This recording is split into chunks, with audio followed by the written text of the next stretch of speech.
Alright, so I think we finished with the lid, with the interior and the outside lid.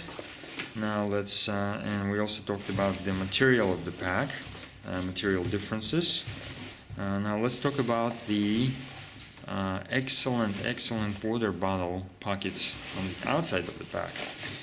In fact, this is the number one reason why I chose this backpack, is because it allows you to carry water bottles. I don't know what it is with the current manufacturing trend in the backpack industry, but they've been going away with the bottles and just focusing on giving you hydration compatibility. But I think that being able to carry a water bottle on your backpack, easily accessible as you're walking without needing to stop and unzip your lid or undo your backpack, is essential in the backcountry.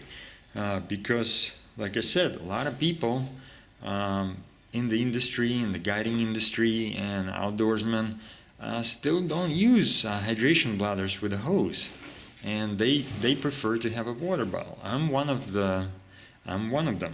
So this backpack features excellent water bottle pockets on each side of the backpack, and they're also right next to it is a ski slot that goes right through the side of the backpack and comes out here. So you can slot the ski or a weapon system through here, and basically the strap will keep it secure here with the lid. And you can have that on each side of the backpack. The water bottle pockets have drainage holes, and they're plugged with these metal sleeves. And one note about the sleeves is that they do tend to get hung up on rocks again, and I'm a little bit worried that at one point it will get ripped out of there. The 3-day assault pack also features a darker rivet or sleeve for the drainage hole, and there's also one more drainage hole that's covered by the PAL webbing at the bottom of the backpack. That's the only difference. And again, I think I would have preferred to have this just as to be sewn rather than having a metal sleeve.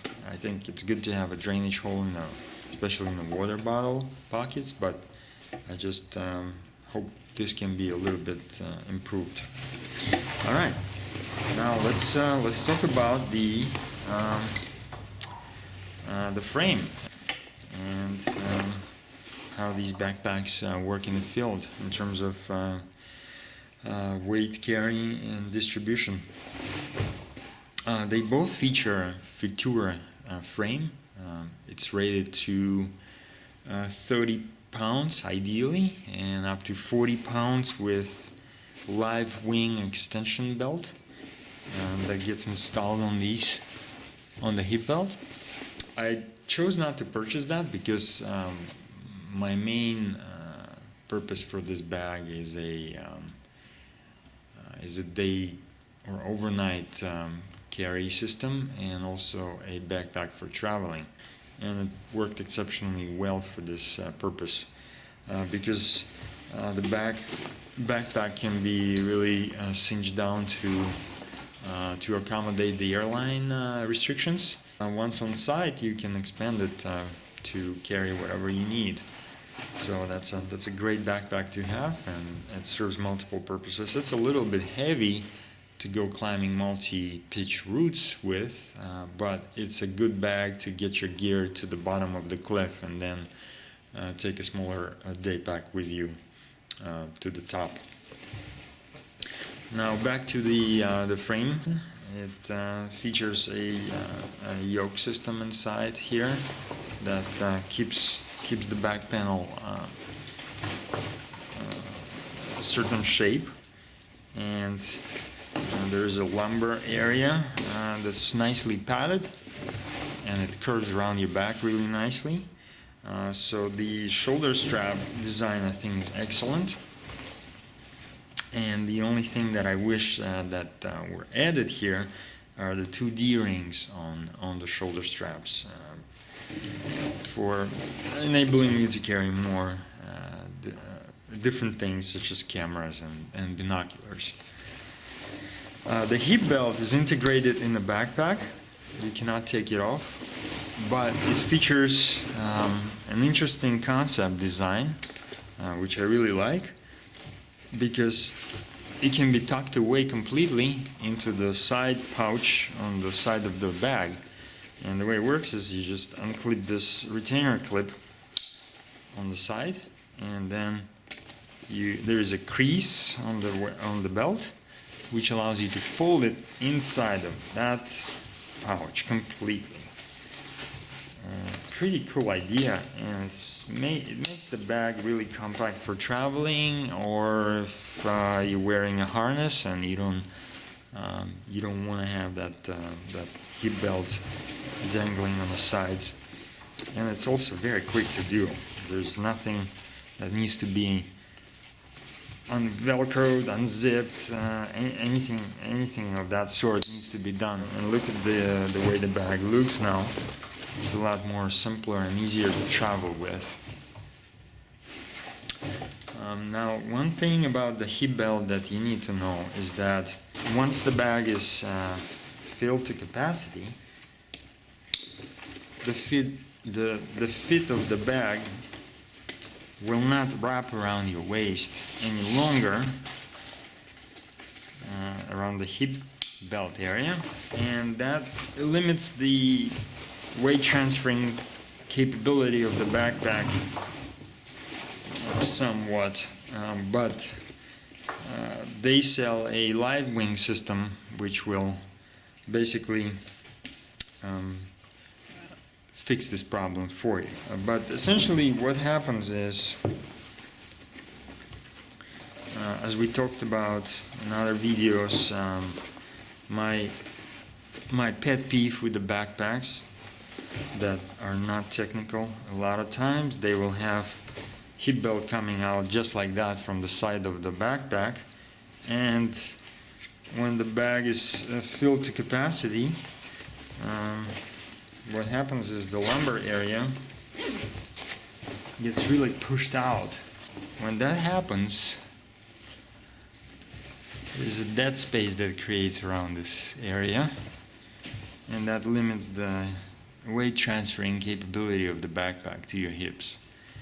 On a technical backpack, the belt is most of the times, in fact, I haven't seen a good technical backpack where that wasn't the case.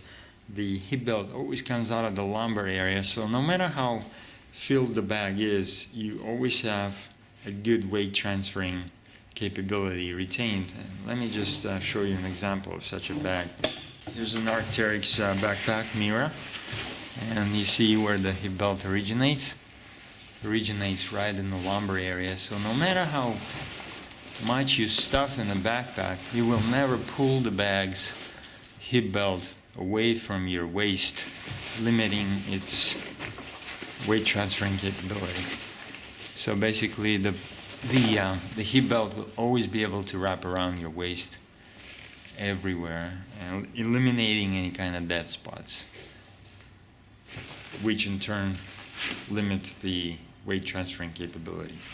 So again, with this particular backpack, I understand why they chose that, and for the most part, if you're not overstuffing the bag, and if you're careful about how you place your gear, that will not be the issue. You will always have that kind of layout with your hip belt, and it will be able to wrap around your waist nicely, because they took care of creating a softer material in this area, which is pliable to your back.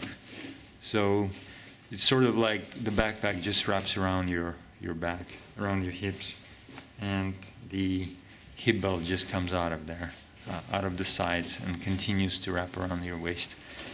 But again, if you fill it up to capacity, you're either gonna have to get the LifeWing system or just kind of deal with the lesser optimal weight transferring capability of the bag. I still find it to be very comfortable.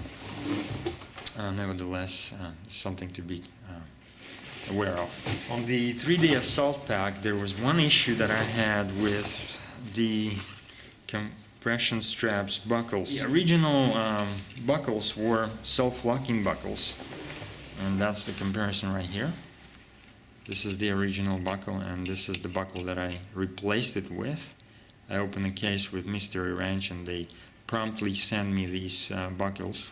And the reason I had to replace them is because as the buckle was sliding on the rocks, the self-locking mechanism retainer clip would sometimes come undone completely, rendering the buckle completely useless.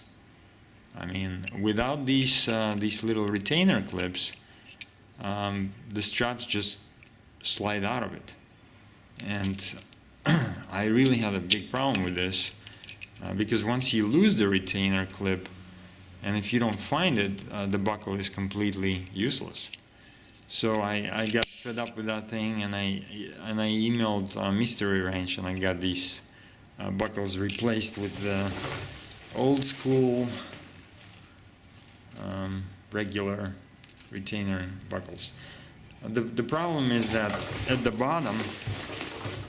bottom straps, you cannot really install these because they create a sharper band in the system, and that really hooks up on things. Versus, see, if you look at the buckle side by side, you'll see that the self-locking buckle features a softer band, and it slides through terrain easily. But this buckle doesn't, so it tends to catch on things. So I didn't replace the bottom ones, and this is where I had the most of the problems. That's why I think that eventually I will simply cut these off, because I haven't had a case where I needed to use this, and I think it's kind of a useless feature for me. But I'm sure that for others it might prove to be functional.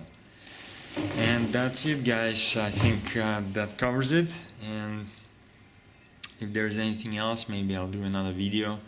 But this is a sort of a midpoint review for this two great backpacks. Highly recommended. A little bit on the expensive side, but it's made in the USA, and you have to pay for quality sometimes. Thank you for watching. Take care. Bye bye.